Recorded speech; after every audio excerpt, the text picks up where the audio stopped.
warahmatullahi wabarakatuh. Bagi pihak pembela dan rakan-rakan yang ada pada pagi ini, saya mengucapkan terima kasih kepada media yang konsisten memberi sokongan kepada perjuangan pembela, dan kita harap sokongan ini dapat diteruskan di masa-masa hadapan demi kepentingan bangsa, agama dan juga keharmonian negara kita. Jadi tujuan kita panggil media pada pagi ini disebabkan isu berkenaan dengan aktiviti maksiat ataupun secara khususnya penjualan arak yang masih lagi berjalan, walaupun lesennya dah dibekukan tetapi dijalankan secara senyap-senyap. Jadi atas dasar itu kita merasakan ada tindakan yang perlu diambil oleh pihak PBT, pihak kementerian dan pihak kerajaan secara amnya berkenaan dengan isu penjualan arak ini. Jadi insya-Allah saya akan bacakan teks statement saya pembela, dan lepas ini mungkin ada rakan-rakan saya Ustaz Masrizi ataupun Tuan Izzat dan lainnya akan menambah. Kerana isu ni bukan isu baru, isu lama. Kalau tersilap saya 2 hari yang lepas pun ada juga pelanggaran oleh orang mabuk yang menyebabkan kematian 2 orang rakyat Malaysia. Okay, bismillahirrahmanirrahim. Isu operasi pusat maksiat dan pemberian lesen menjual arak. Pertama, Pertubuhan Pembela Islam Pembela merujuk kepada laporan-laporan berita yang melaporkan 2 peristiwa yang bersangkutan dengan kegiatan maksiat di negara kita seperti berikut.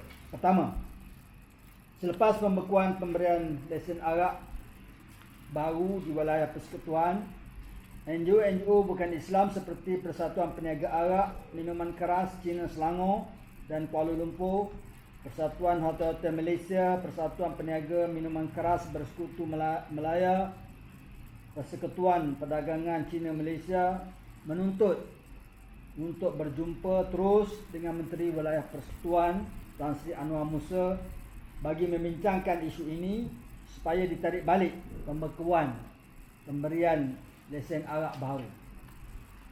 Justru pembela menuntut agar pihak kerajaan tidak tunduk kepada tuntutan NGO ini dan kekal dengan pendirian mengikut perancangan pihak kementerian dalam isu penjualan arak. Ini kerana penjualan arak secara berluasa dan terbuka telah banyak merosakkan masyarakat, antaranya kehilangan nyawa yang tidak bersalah dan keruntuhan moral. Malah mereka ini sudah mendapat keuntungan berganda-ganda dari penjualan arak selama ini. Apakah kerana keuntungan nyawa manusia tidak mempunyai nilai? Kedua pembela mendapati ada tauke-tauke pusat hiburan masih ini yang saya sebutkan tadi menjalan kegiatan secara curi-curi. Ketika fasa perintah kawalan pergerakan pemulihan ini dilaksanakan. Ini melangkaui isu SOP PKPP ataupun isu kesihatan COVID-19. Kerana pusat-pusat ini banyak merosakkan masyarakat kita selama ini. Pembela menggesa agar pihak berkuasa membuat pemantauan khas ke atas pusat-pusat hiburan di seluruh negara, khususnya di premis yang menjual arak dan mempunyai track record buruk melibatkan aktiviti-aktiviti maksiat seperti pelacuran, dadah dan sebagainya.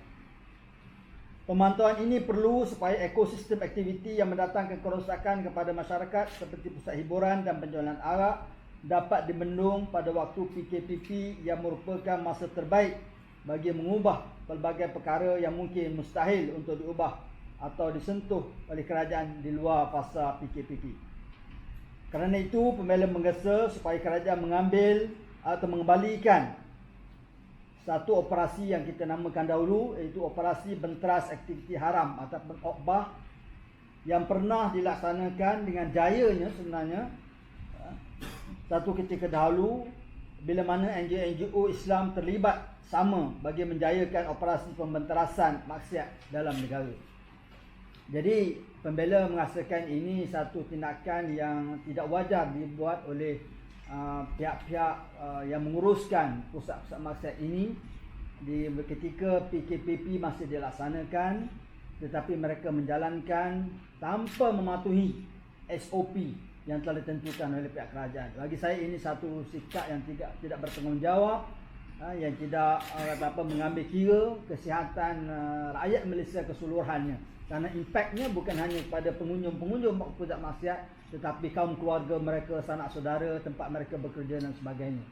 Jadi tindakan tegas kita mendesak kerajaan ambil terhadap mereka yang menjalankan secara senyap-senyap, curi-curi yang saya sebutkan tadi.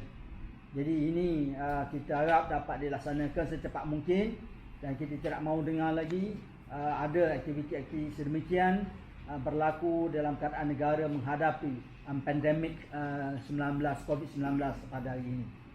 Jadi itu sebagai statement pembela.